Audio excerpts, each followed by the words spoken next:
بڑھاپے میں یادداشت کمزور ہونا ایک بہت بڑا مسئلہ ہے۔ یہ بڑا تکلیف دہ مرحلہ ہوتا ہے جب کوئی قریبی عزیز آ کے بزرگوں سے ملتا ہے اور وہ پہچان نہیں پاتا ہے کہ یہ فرد میرا بیٹا، پوتا، بیٹی یا بہن بھائی میں سے کوئی ہے۔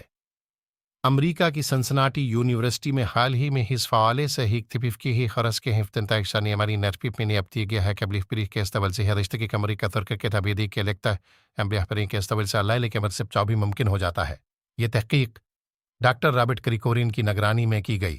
سائنسدانوں نے یہ نتائج 68 سال کے 47 افراد پر تحقیق اور تجربات کے بعد یہ نتائج اخذ کیے ہیں کہ بلیو بیریز کا سفوف الزائمر کے مریضوں کے علاج میں مددگار ثابت ہوتا ہے۔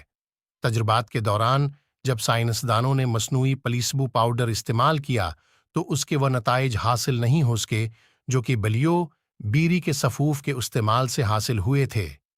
تجربات کے دوران دیکھا گیا کہ بلیو بیری کے سفوف کے استعمال کرنے والوں کی دماغی کارکردگی میں بہتری آئی، ان کی یادداشت بھی بہتر ہوئی، بلکہ ان کی چیزوں کو پہچاننے کی صلاحیت بھی بہتر ہوئی۔ تحقیق کے دوران یہ بھی دیکھا گیا کہ بلیو بیریز میں اینٹی آکسیڈنٹس ہوتے ہیں اور ان کے استعمال سے دل کے امراض کا خطرہ بھی کم ہو جاتا ہے، جب کہ خلیوں کی ٹوٹ پھوٹ میں بھی کمی آتی ہے۔ ان تجربات کی کامیابی کے بعد اب سائنسدان کم عمر افراد پر بھی یادداشت میں اضافے کے تجربات کرنے کا منصوبہ بنا رہے ہیں۔ بہرحال بلیو بیریز ایک صحت بخش پھل ہے اور پوری دنیا میں شوق سے کھایا جاتا ہے۔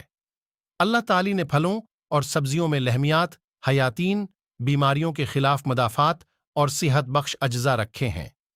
ان کے استعمال سے ہم اپنی صحت کو بہتر بنا سکتے ہیں